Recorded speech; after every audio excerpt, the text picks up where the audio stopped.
Good morning, hockey fans. This is Stephen Heisler with HeisHockey.com, the Victorious Hockey Company. What else are we? The world famous junior hockey discussion group on Facebook. You are watching the Junior Hockey Morning Show. We are on the World Sports Broadcasting Network, WSBN.TV, Facebook, Twitter, YouTube. Today is Monday, August 28th, 2023. Boy, it's been a rough weekend. Time for coffee. You guys should settle down, settle in. Today's going to be a good show. Tommy, What do you think? I think it's Monday morning. It's entirely too early for all these shenanigans. I made some calls yesterday asking guys if they want to be on the show, and this was one of those shows where they said, no way. Today's topic, 4 coaches on the hot seat. Yes, no one wanted to be a part of this one. Last week we talked about the coaches to watch for the 23-24 North American Hockey League season. As fun as that was. Today we will try to step up the game with yet another list of coaches. Let's face a bit of reality. Any employee's failure to meet or exceed expectations can quickly lead to termination. That happens in almost every industry, and hockey is really no different. Maybe that's just another great reason why hockey coaches should never buy houses, buy real estate in the community, in the town they are coaching in, because there are really no guarantees. Look, this happens everywhere at all levels of coaching. Unless you own the team, don't buy real estate in that town unless that's the town you come from. Unless that's the town you can see yourself living in when there's no longer a job there. And that happens.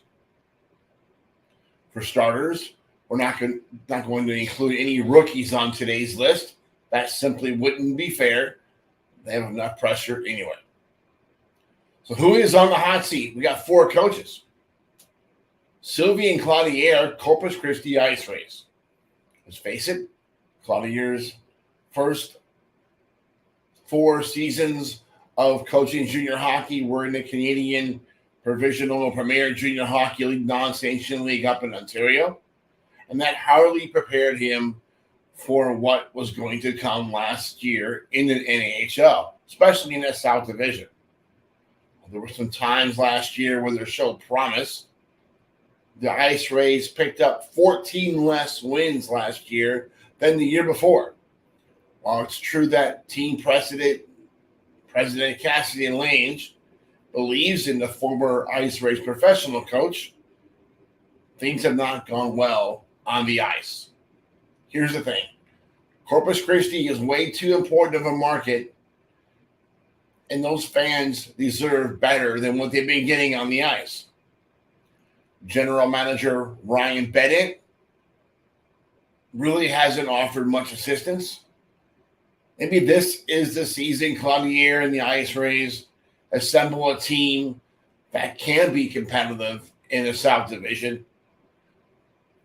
50%, a 500 team, that would be a good start this year for Corpus Christi. If that does not happen, if the increase is not significant, Claudier could be unemployed at the end of the season. Next, Justin Hale, Philadelphia Rebels. Yes, maybe it's not fair to list as second-year coach. That's not what we're trying to do here, so just stick with the facts. I'm not going to throw anybody under the bus. Just have to go with what we know. Since the Rebels relocated to the East Division in 2015-16. Last season was the only time that the team did not produce a playoff participant. New owner Jim Mackey moved the team to Philadelphia area from Jamestown, and it needs to do better than what it has done. With his son in Youngstown in the USHL camp, that's Mackey's son, it's expected that the kid will return to the Rebels probably in the next few weeks. Combine that with the knowledge that several local players have signed with the club, and it's clear Hale may have to overcome additional hurdles to be successful this year. Local players works maybe in Minnesota, maybe in Chicago if you can really get a good grip on what's going on there, maybe in the Boston area. But New Jersey, Philadelphia, Maryland, local players just aren't going to be enough. And that's a problem. This break is sponsored by the Bustelo Coffee Company. Next, Mike Letizia, Johnstown Tomahawks. Johnstown bench boss Mike Letizia survived the grueling process that comes with an ownership change. And I'm certain the veteran coach said all the right things needed to keep his job for now. Like Corpus Christi, Johnstown is equally a very important market for the NAHL. Really, the NAHL built an entire division around Johnstown. And they have great fan support, but one thing is certain, they have not brought home the bacon. Letizia's crew advanced in the Robertson Cup semifinals back in 18-19 and have kind of sputtered ever since. But now that he's out from under the elephant that is S-Mark, doesn't have to bring all those kids all the time. Let's see if he can do something better. Let's see if he can get the type of player needed to bring a championship level program back to Johnstown. If not, who knows? This won't be popular. I like this coach. I like all these guys. I don't really know Claudia too well. Lane Sadevi, Bismarck Bobcats. The 2023-24 season will be the 13th with Bismarck local Lane Sadevi serving as the head coach of the Bobcats. Give him credit, in that span, more than 100 players have gone on to Division I, and 9 of those seasons have been resulted in a playoff appearance. So what's missing?